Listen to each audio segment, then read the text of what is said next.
lately about the misuse of power. We often talk about its constructive nature, but we don't talk enough about power's destructive nature when it's not managed responsibly.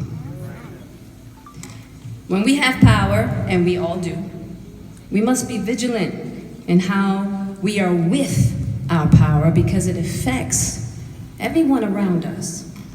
Power has a way of making one who wields it to believe that he or she is always right, therefore condoning or creating systems of hierarchy that by its nature has a disdain for equanimity of any kind. Through status and accomplishments, one can be fooled into feeling that they are better than someone else. Therefore, you are entitled to ... Now you can fill those blanks with all kinds of things, but what's important, especially for people of color who have experienced oppression from the various forms of hierarchy, is that any of us who choose to believe that we are better than anyone else is practicing an aspect of psychology that birthed slavery, racism, sexism in all its forms.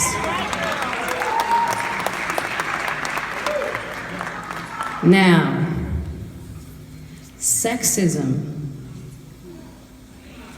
is a sibling of racism,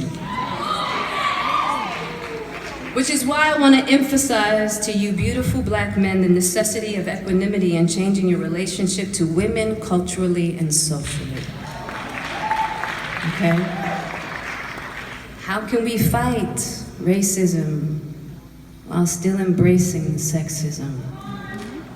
When they are one and the same, never forget the quality of a king is illuminated through the condition of his queen and his kingdom. Now, there's a lot of healing that has to happen in our community in regards to how black men and black women relate. Black men can't demand justice or equal treatment for themselves, while with the same breath oppress their mothers, their sisters, wives, daughters, and lovers with this bitch hole culture. Now, tell me, how are you then any different from the system we are both oppressed by and march against? We can't march for Black Lives Matter and for the right to feel safe and valued from other communities if we are not willing to practice every aspect of those demands thoroughly within our own communities. And yes, we can argue that it's the history of slavery and racism that has created the deterioration of our black communities. Absolutely, it can be someone else's fault. But I'll be damned if it's not our responsibility to mend and put back our communities and our dignity. So, as you develop your relationship with power, respect the feminine nature of things. It is the intangible aspect that helps to cultivate the heart and spirit in your life. And the feminine, as I speak of it, can be hosted by a man or a woman. It is the unquantifiable quality that power will lead you to believe is unimportant. How do you quantify the one thing we all need authentically? Love.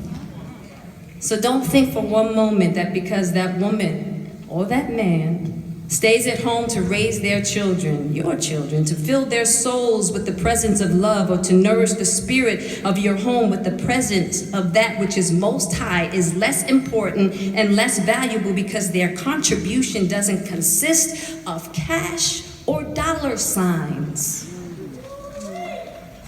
Respect every contribution made to your life, whether you can count it or not, because you are entitled to nothing. Be grateful. Be grateful.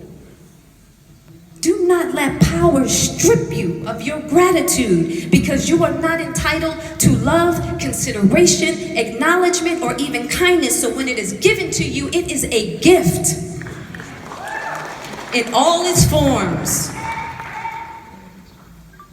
This feeling of entitlement can also lead one to the power of false admiration that concerns us with how many followers we may have, how many material possessions, or strategizing different ways to gain praise and therefore importance because you think that is an expression of love and acceptance, and that is a tragic pitfall.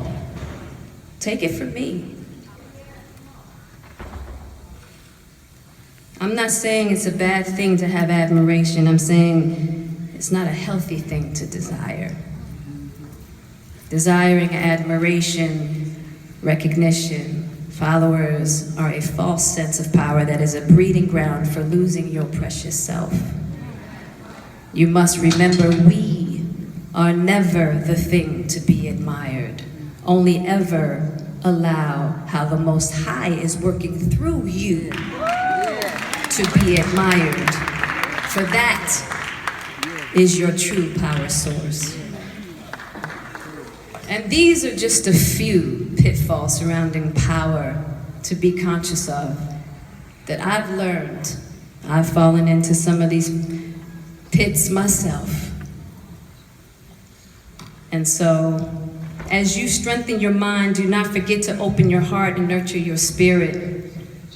People with the most authentic power are compassionate and know that they are here to serve and not to be served.